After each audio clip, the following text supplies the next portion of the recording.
Fact number 16, nuclear weapon कितने खतरनाक होते हैं ये तो आपको पता ही होगा। और आप ये सोचो कि अगर कोई देश है, वो देश जो चला रहा है, उस देश के जो टॉप में बैठा हुआ है कोई मिलिट्री का ऑफिशियल, मिलिट्री का टॉप ऑफिशियल, क्या उसका अगर दिमाग सटके तो क्या वो न्यूक्लियर वेपन नहीं चला सकता? मान लो कोई बड़ा देश है, उसके अगल बगल के देश है, वो थोड़े से दिमाग से ये है, तो उनके पास भी न्यूक्लियर वेपन है।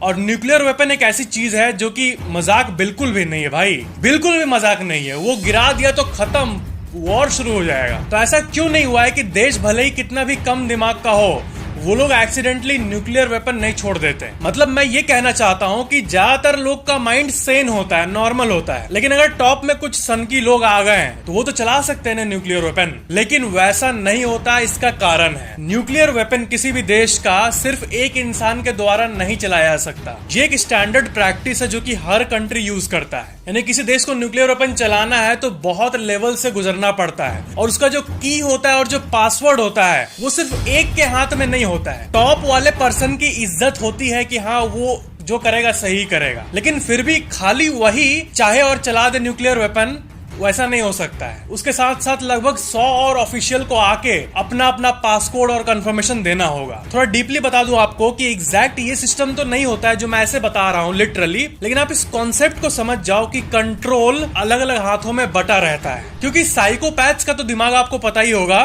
साइकोपैथ लोग सोचते हैं कि मैं तो मरूंगा ही, लेकिन साथ साथ सबको मार के छोड़ूंगा। और आपको पता ही होगा कि हमारे आपके बीच में भी कितने ऐसे लोग हैं जिनका मन साइकोपैथ की तरह है। और जरूरी नहीं है कि साइकोपैथ इंटेलिजेंट ना हो, साइकोपैथ भी गवर्नमेंट जॉब क्लियर करके टॉप पे पहुंच सकता है। लेकिन किसी और देश पे न्यूक्लियर अटैक करना हो, ये उतना आसान नहीं है बाबू। और कुछ लोग बोलते हैं टेक्निकल चीजें, कि टेक्निकल ग्लिचेस भी तो होते हैं। कंप्यूटर की दुनिया है बाबा, कंप्यूटर को जो जानते होंगे आप लोग में से, उनको पता होगा कि टेक के दुनिया में किसी भी तरह के ग्लिचेस आ जाते हैं। हाँ? इंडियन स्टॉक मार्केट पूरा का पूरा NSE घंटों के लिए डाउन हो जाता है। इंडियन इंडाइसेस में 10% का फ्लैश क्रैश आ जाता है। 10% मार्केट कुछ मिनट्स में 2012 में हुआ था। यानी कितना भी रिस्पॉन्सिबिलिटी वाला चीज हो, पूरे देश हित का चीज हो, टेक्निकल ग्लिचेस हो ही जाते हैं। तो क्या ये न्यूक्लियर वेपन में संभव है कि किसी कंप्यूटर ग्लिच के चलते फायर हो जाए किसी और देश में? ऐसा संभव तो है थ्योरेटिकली, लेकिन प्रैक्टिकली नहीं होता है, और आज तक नहीं हुआ है, और उम्मीद करो कि हो भी ना। क्योंकि न्यूक्लियर वेपन को लॉन्च करने के लिए एक पासकोड नहीं होता है, बल्कि मल्टीपल पासकोड्स होते हैं। इसका मतलब न्यूक्लियर वेपन्स को जो कंप्यूटर्स कंट्रोल करते हैं, उन 100 कंप्यूटर में से अगर 10 में ग्लिच आ भी जाए तब भी वैसा कुछ नहीं होगा। अल्टीमेट टाइट सिक्योरिटी फॉलो की जाती है इसमें।